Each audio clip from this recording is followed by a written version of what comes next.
Duty শেষ করে কোথায় যাচ্ছি, রেডি হয়ে গেছি। এর থেকে বেশি সাজতে আমার ভালো লাগে না। রেডি হয়ে নিচে নেমে এলাম, হঠাৎ করে বাদ সাধলো এই বৃষ্টি। তাই এত সুন্দর সাজুগুজুর অবস্থা হলো লাস্ট পর্যন্ত।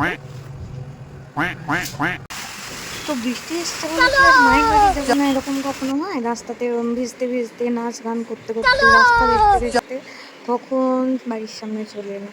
একবার তো এমনভাবে বাইক চালালো যেটা মনে হলো যে বাস, আমি একবারই মায়ের কাছে চলে যাব লাফ দিয়ে। তারপর বলার পর আস্তে আস্তে এই যে মহারাজা দেখা হয়েছে। দেখার সঙ্গে সঙ্গে এরকমভাবে নাচানাচি শুরু হয়েছে। নাচানাচি করতে করতে ওয়েলকাম করলো। ওয়েলকাম করার পর এইভাবে ওয়েলকাম করে যে বাড়িতে এলে আগে হাতটা চাটবে, তারপর খাবারের ধান্দা। গেটে ঢোকার সময় ওর কাছে আগে বডি চেক করতে হবে, পারমিশন নিতে হবে।